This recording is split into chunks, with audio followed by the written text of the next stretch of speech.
Hermanos, muy buenas noches, el Señor los bendiga. Nos alegra mucho que nos estén acompañando. Para nosotros, como iglesia, es muy importante estar unidos participando este tiempo, que sin duda es un tiempo único, un tiempo de compartir la palabra de Dios. Gracias por estar ahí pendiente al filo de la batalla, unidos y compartiendo la palabra de Dios. No solamente abriendo la Biblia, sino abriendo el corazón. No solamente abriendo el corazón, sino abriendo ese terreno profundo donde la semilla de la palabra va a entrar. Amén. Vamos a orar, vamos a pedirle a Dios su bendición, vamos a pedirle a Él que nos acompañe, que nos ayude, que nos dirija en este tiempo y que Él haga de nosotros todo lo que Él quiera que sea. Vamos a pedirle perdón al Señor también si hemos hecho algo que esté equivocado, y vamos a orar también por nuestros diezmos y ofrendas. Amén. Señor, te damos las gracias, Padre Celestial, por la oportunidad que nos das de venir delante de ti como pueblo. Aunque el Evangelio es personal, la salvación es la de un pueblo, la de una comunidad. Te damos gracias, Señor, porque no somos solamente seres individuales, sino que pertenecemos a un pueblo, una comunidad que se llama la Iglesia. Es tu cuerpo y te pedimos que a través de ella también seamos bendecidos.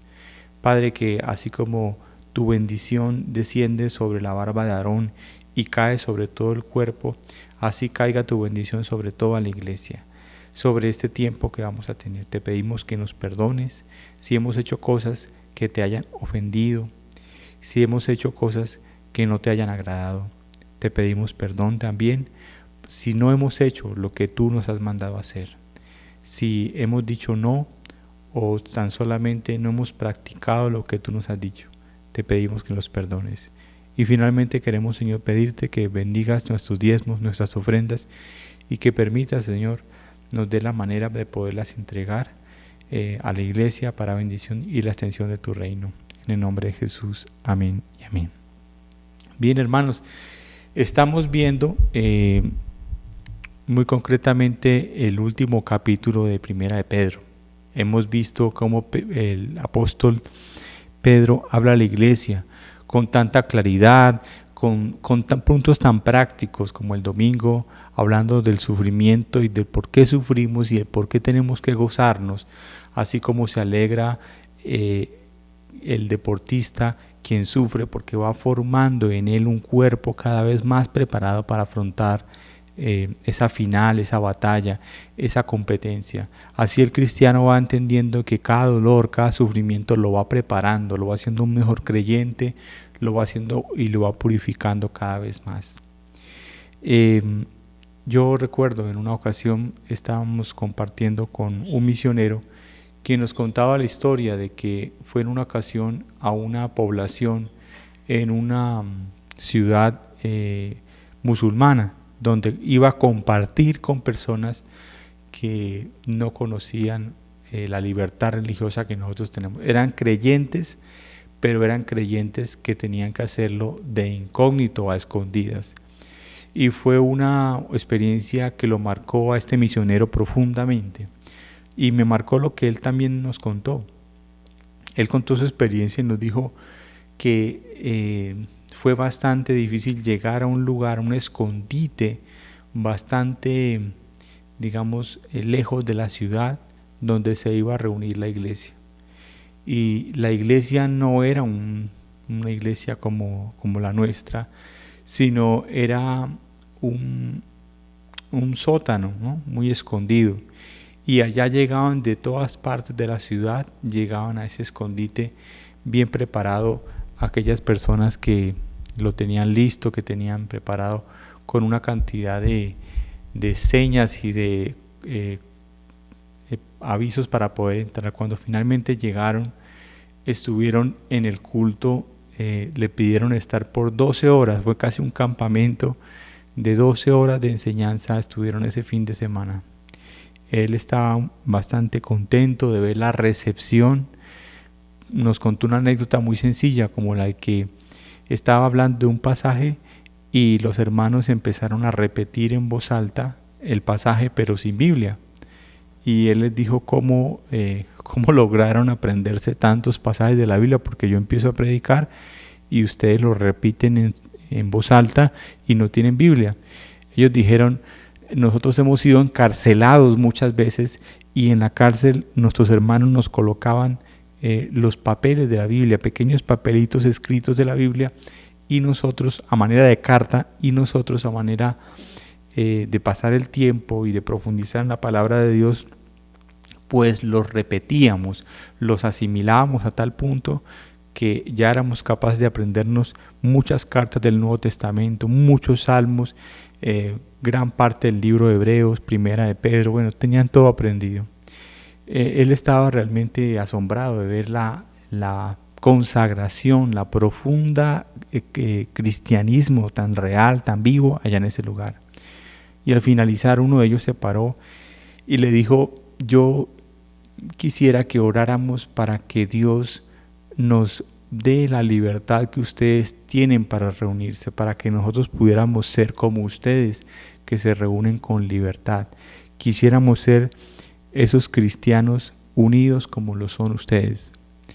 El misionero nos contó que él agachó su cabeza, se inclinó, pensó por un momento y dijo, no, yo quisiera que ustedes oraran por todos nosotros, porque, dijo él, en el país de donde yo vengo, los hermanos cuando hay una lluvia no van a la iglesia.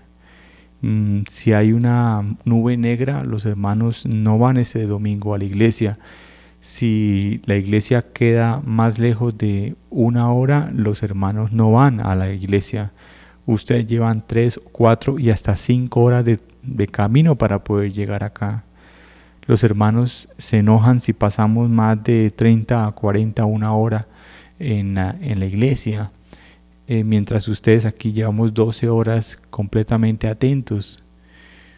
Yo creo que ustedes deberían orar por nosotros, deberían orar para que nosotros nos volviéramos como ustedes, nosotros tuviéramos la consagración y el amor que tienen ustedes, porque eso sería lo que Dios quisiera hacer por todos nosotros.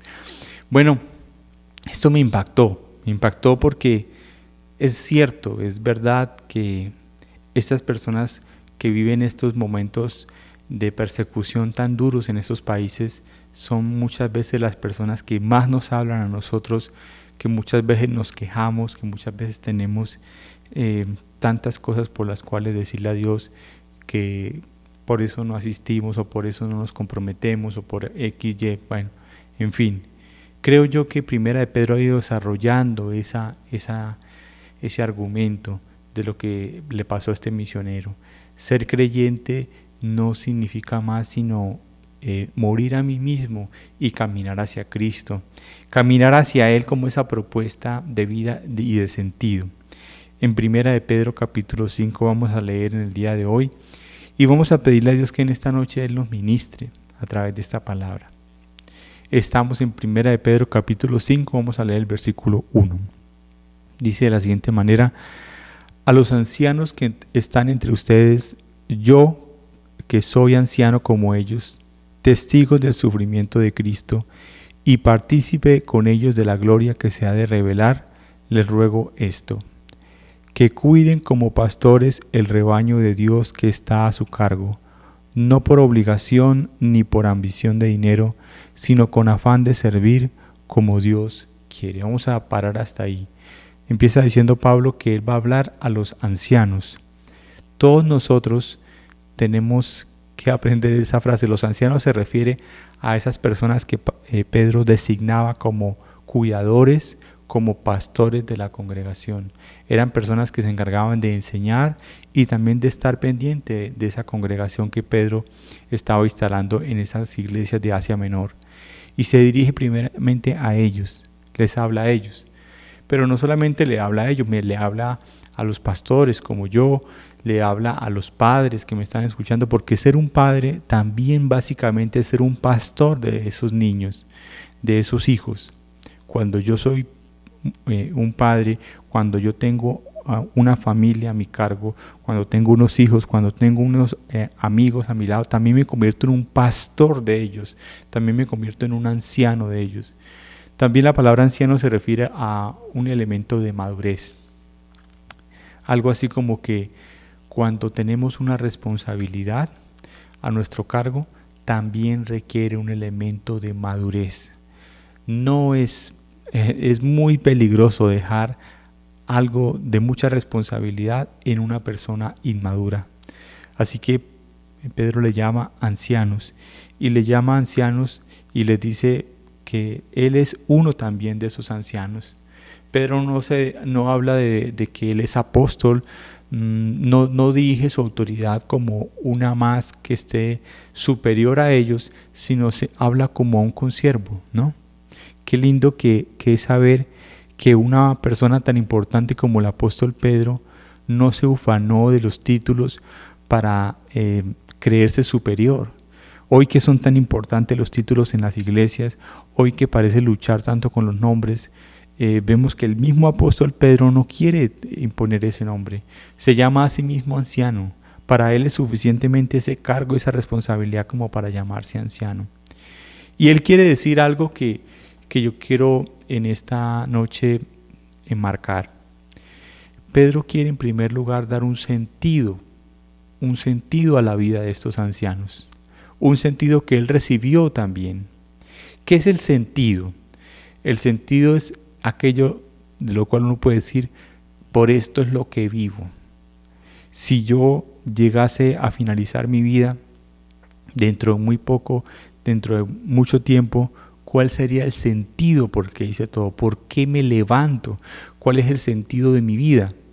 Y Pedro va a hablar de un sentido en primer lugar y luego va a hablar de un propósito, porque son dos cosas diferentes. Yo quiero que me presten mucha atención aquí. Sentido y propósito son diferentes.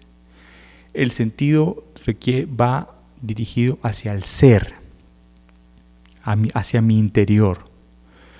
Es la conciencia de por qué hago lo que hago, si estoy seguro y si estoy convencido en mi interior cuáles son mis valores, mis principios y por qué estoy haciendo lo que hago. Y propósito se debe a lo que yo hago en particular en la práctica. Sentido es adentro, propósito es afuera. Sentido es lo que yo hago aunque no esté haciendo nada, aquí está el sentido de mi vida, y propósito es aquello que yo realizo siguiendo ese sentido. Mucha gente tiene propósitos. Todos nosotros hasta escribimos los propósitos de 2021. Pero ese propósito debe nacer de un sentido de vida. Pedro se nota que, dice en el versículo 1, él ha encontrado el sentido. Su vida tomó un sentido. Y dice que testigo de los sufrimientos de Cristo. El apostolado de Pedro tomó un sentido muy diferente cuando vio los sufrimientos de Cristo. A él lo marcó la cruz. Para él fue un cambio absoluto de vida una vez vio a Cristo sufrir. Y dice, y participé con ellos de la gloria que se ha de revelar. Tiene una esperanza de participar con los sufrimientos de Cristo. Tiene un sentido de por qué hace. Lo tiene bien en su mente. Lo tiene bien claro en su mente. Él sabe para dónde va, cuál es el sentido por lo que está haciendo. Y yo considero, mis hermanos, que en momentos como los que vivimos hoy, en medio de las circunstancias, en medio de los momentos, las dificultades, es tan importante, como dice Pedro, que tengamos claro el sentido por lo que hacemos. Es supremamente importante que estemos bien claros en cuál es nuestro norte, por qué nos levantamos cada día. Que no es necesariamente por nuestros hijos, que nos dan alegría, que nos dan proyecto, pero realmente más adelante vamos a ver que las ovejas, que los hijos son solamente encargos, no somos dueños, somos encargados a nosotros, pero no somos dueños de esos hijos. Algún día se van a ir. Así que el propósito y el sentido de la vida no puede estar en nada pasajero, no puede estar en un carro, en una casa, en ningún elemento que simplemente sea intrascendente, sino que el sentido, dice Pedro, va a lo que es trascendente. Y para Pedro, Cristo ha sido lo trascendente. ¿Qué es importante? ¿Qué tan importante es, hermanos, que tengamos un sentido de vida? Que no importa lo que pase ni las circunstancias que atravesemos, tengamos claro cuál es el sentido de las cosas y el por qué las hacemos, por qué nos levantamos, por qué aguantamos, soportamos, como dice Pedro, las injusticias, los momentos difíciles? ¿Por qué estamos acá? ¿Por qué nos esforzamos en prender un dispositivo, enviar una ofrenda? ¿Por qué estamos tan empecinados en que nos oremos juntos, en que nos unamos como iglesia? ¿Por qué? ¿Cuál es el sentido de esto?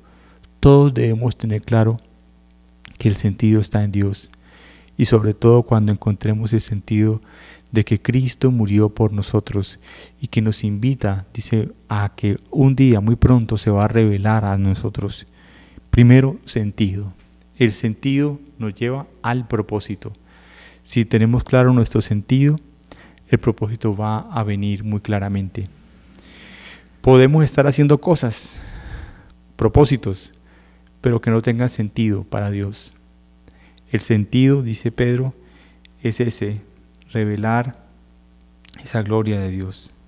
Y dice, les ruego que cuiden como pastores el rebaño que está a su cargo.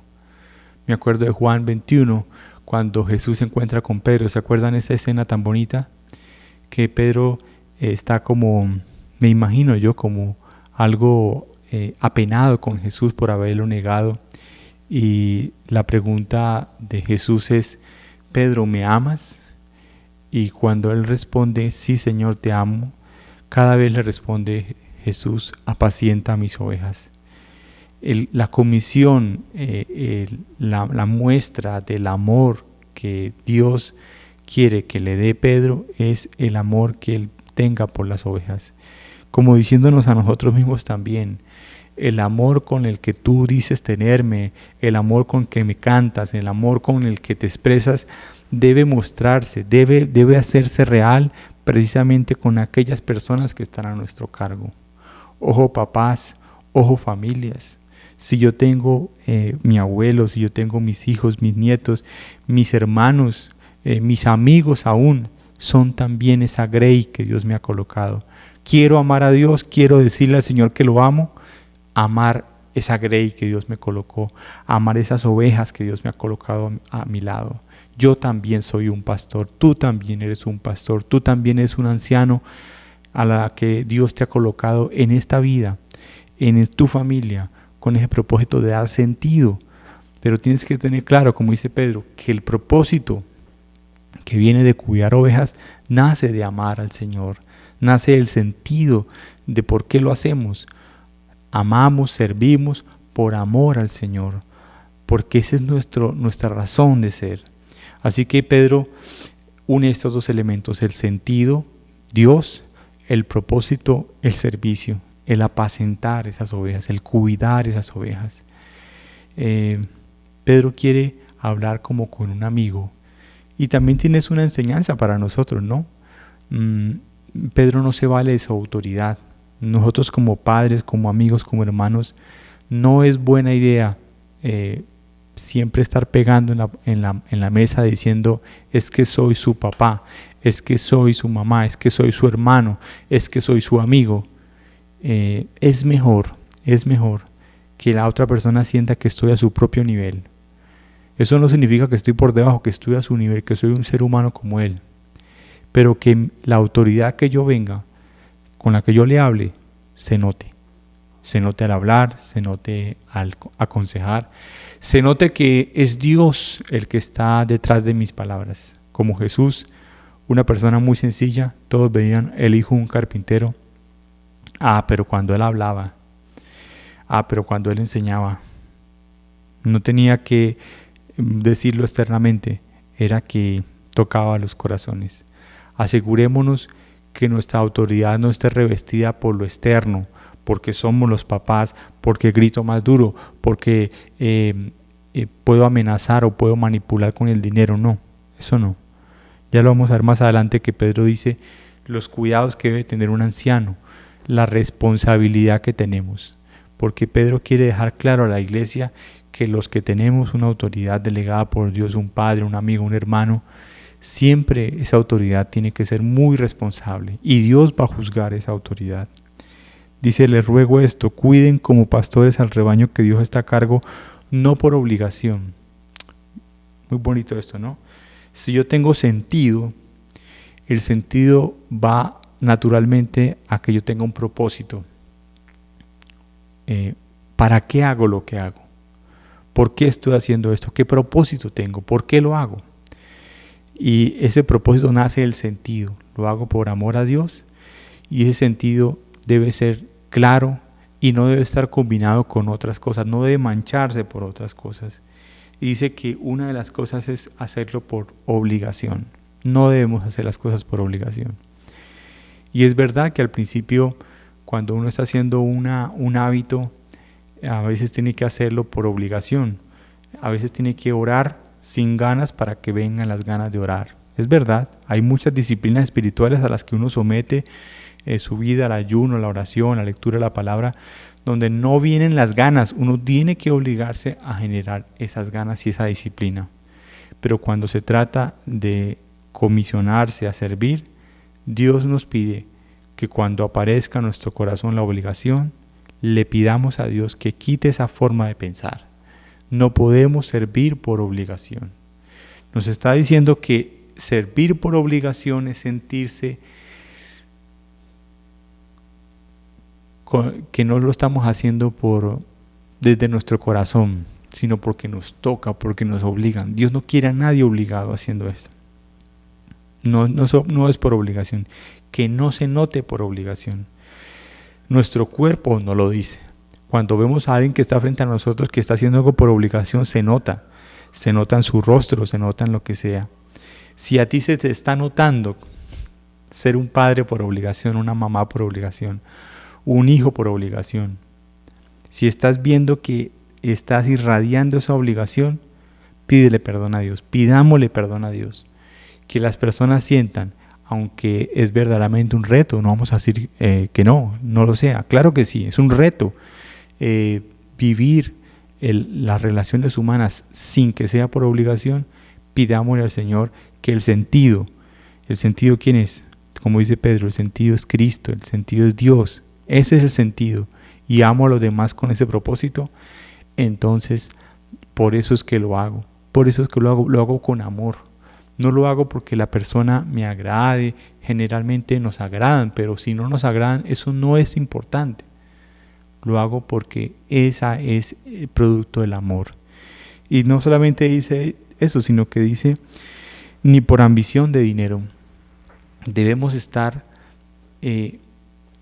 no aprovechándonos de nuestro cargo. No es aprovechándonos de lo que tenemos como padres para aprovecharnos de nuestros hijos, para aprovecharnos de ellos, para manipularles, para maltratarles, para obligarlos a hacer cosas que sencillamente nos van a beneficiar solamente a nosotros y no a ellos. Nuestra tarea es servir, nuestra tarea es levantar a esos hijos, nuestra tarea es ayudar a esa familia, nuestra tarea es que cada persona que se encuentre con nosotros sea pastoreada, bendecida y acompañada. Así que no se puede manipular, no se puede utilizar a las personas, no se puede utilizar el cargo que tengo para colocarme por encima de las personas. Dicen, no lo haga por dinero, no lo haga por ambición, al contrario, sino con el afán de servir como Dios quiere. Eso vuelve a recargar el propósito. El propósito es servir a Dios como Él quiere. Otra vez el sentido y el propósito. El sentido es interior, el propósito es lo que hago siguiendo ese sentido. Dios quiere ayudarnos, hermanos, a que podamos vivir ese sentido y ese propósito como dice el apóstol. Quiera Él que nos acompañemos de esa manera. Dice el versículo 5, asimismo, jóvenes, sométanse a los ancianos. Ya le habló a los ancianos y ahora se va a dirigir a los jóvenes. Dice, revístanse todos de humildad en su trato mutuo, porque Dios se opone a los orgullosos, pero da gracia a los humildes. Si hay unas personas que han sido puestas en un cargo de responsabilidad, nos dice Pedro, entonces tienen que hacerlo bajo la humildad, no bajo la superioridad, ni tampoco bajo la inferioridad. Lo vamos a hacer bajo otro plano que se llama el servicio. No vamos a servirles, vamos a servirlos a través del amor de Dios. No es el servilismo, es el servicio. Es el servir a través del amor, a través de mis consejos, a través de mi prudencia y mi sabiduría colocada hacia ellos. Entonces necesitamos ancianos, pero claro, necesitamos también quién va a escuchar esos consejos. Y nos da el apóstol, hablándole a todos ellos y a todos nosotros, lo importante que es la humildad. Sin la humildad no hay un alumno. Sin la humildad no hay un aprendiz, un discípulo. Porque la humildad es esencial para que seamos capaces de ser enseñables. Esta palabra es muy importante, ser enseñables, ser moldeables. Que Dios, que las personas puedan y permitan ser moldeables. Hermanos, como iglesia hablo, permítanos a los pastores que ustedes sean moldeables.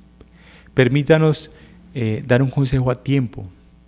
Hablen con los pastores generales, con nosotros, cuando algo esté pasando. Pidan oración antes de que las cosas sucedan. Eso requiere humildad, claro que sí, mucha humildad. Requiere una disposición de ponerse en las manos de Dios y decirle: Señor, necesito que bajo esa autoridad que me has colocado, hables, me ministres, me ayudes. ¿Requiere humildad? Sí, pero ojo, Dios bendice esa humildad. Dice: Dios se opone a los orgullosos. Y la palabra aquí, se opone, es la palabra que tiene, es el opositor en una guerra. O sea, te pones en guerra si eres orgulloso con Dios. Si eres orgulloso, si no cuentas, si no escondes, si no escuchas, si escondes lo que está pasando, si no escuchas lo que te están diciendo, si eres una persona que no admites tus errores, es que el problema ni siquiera en la Biblia es el pecado, es el no admitir el pecado. Yo sé que lo que estoy diciendo acá es difícil de entender y alguno lo podrá malinterpretar. Pero no estoy diciendo que no haya ningún problema en el pecado, no. Sí, claro que hay un problema, pero básicamente todos pecamos. El problema no radica en la Biblia en el pecado, porque nos va a mostrar que todos pecamos. Los problemas en la Biblia están en las personas que no admitieron, que no buscaron, que no se dejaron ayudar cuando pecaron. Esa es vez tras vez los problemas en la Biblia. El problema no fue que cayeran, el problema fue que se negaron, que se enorgullecieron y de esa manera se colocaron como enemigos de Dios. Dios ya no pudo hacer nada con ellos, se pusieron en pie de batalla en contra de Dios. Y pienso en nosotros, ¿no? ¿Cuántas veces, tal vez en este año de pandemia, nos hemos puesto en oposición por orgullo, por no admitir, por no hacer las cosas a nuestro modo y muchas veces no seguir los consejos de esas autoridades que tenemos, de un pastor, de un padre? Muchas veces hemos hecho las cosas a nuestro modo, porque así me parece y así es. Y es verdad que estamos en un mundo en el año 2021 donde no hay esa sumisión. Las personas hablan y dañan todo tipo de autoridad. Hoy nadie practica la sumisión a la autoridad. Hay personas que golpean a los policías, a las autoridades. Bueno, vamos a decir que hay cosas injustas que han pasado también, pero parece ser ya el modus operandi, ya nadie quiere respetar ni someterse a la autoridad. Y Pedro ha dicho que una manera práctica de mostrar el amor a Dios es someternos a esas autoridades. Pero él dice que Él da gracia a los humildes. Él da gracia a los humildes. ¿Quieres un año con un sentido de vida verdadero, un propósito de vida? ¿Quieres poder bendecir a tu familia? Bueno, dice el Señor, hazlo a través del servicio a los demás, pero también a través de la humildad, a través de escuchar esos consejos. No te aceleras a decir que no te aceleres a decir eso no es cierto. Para y piensa que de lo que esta persona acaba de decirme tiene razón. Puede que no todo sea cierto, sí, es verdad. Puede que alguna persona con sus frases, con su palabra, con su tono de voz, tal vez no esté diciendo todo lo que yo creo que sea cierto. Eso puede ser cierto, pero eso no significa que Dios esté utilizando una persona para hablarte. Y muchas veces esa persona tiene cosas que decirte que son ciertas. Y yo, en mi enojo, no permito que Dios trate conmigo. En una reunión de parejas que tenemos los viernes, estaba comentando una pareja del grupo que estaban en una discusión, su esposa y él estaban discutiendo bastante fuerte, como a veces suele pasar en las casas de todos nosotros. Estaban discutiendo con desacuerdo y su hijo los detuvo, un hijo muy pequeñito, muy chiquitico, los detuvo y les cogió de la mano, los acercó y le dijo: en esta casa nos amamos, en esta casa nos queremos, dijo el niño pequeñito, cogiendo la mano de los dos adultos. Este acto, cuenta este hombre, lo frenó, los apaciguó. La voz de un niño fue para ellos la voz de Dios, para esta pareja que estaba escalando en una ola de ira, de rabia, de enojo, de amargura. Y aceptaron con humildad de que ese niño estaba encarando esa voz de Dios. Muchas veces son los hijos, muchas veces son las circunstancias, muchas veces es hasta una persona que no es creyente, sino con su actitud, con su palabra, me habla a mí, trata conmigo, ¿qué vamos a hacer? ¿Dios lo utiliza? Claro que sí, porque Dios quiere hablarnos, quiere tener un trato con cada uno de nosotros. Y voy a terminar leyendo el último pasaje que vamos a ir revisando en esta noche. Versículo 6. Humíllense bajo la poderosa mano de Dios para que Él los exalte a su debido tiempo. Depositen en Él toda la ansiedad porque Él cuida de ustedes. Ya la frase termina en el versículo 7 hablando de un plural. Ancianos, jóvenes, todos tenemos que humillarnos bajo la poderosa mano de Dios. Esta humillación debe ser voluntaria. ¿Por qué debe ser voluntario? ¿Por qué la remarca Él como algo voluntario? Porque a veces Dios humilla y a veces es uno el que se humilla. Cuando Dios humilla en la Biblia, la humillación es verdaderamente dura, fuerte y escandalosa. Cuando uno se humilla, según lo que dice este pasaje, Dios nos exaltará a su debido tiempo. Pedro sabe de esto. Pedro fue una persona que muchas veces se enorgulleció, se exaltó, muchas veces habló de más, muchas veces entendió que ese orgullo Dios lo tenía que humillar y muchas veces fue humillado por ese orgullo, por esa forma de hablar, por esa precipitud de hacer las cosas, por esa impulsividad, fue humillado, fue por su orgullo, ahí fue humillado. Pero está diciendo que este anciano, que se ha llamado a sí mismo anciano en los versículos anteriores, ese anciano Pedro ha entendido que el camino no es esperar a que me humille Dios, el camino es que yo empiece humillándome delante de Dios, humillándome, dice él, entregándome a esa mano poderosa de Dios, aquellas cosas que no puedo entender, que no puedo cambiar, humillándome y diciéndole: Señor, aquí estoy, no entiendo y no sé, pero tú sí sabes, guíame, enséñame, ayúdame. Como dice David,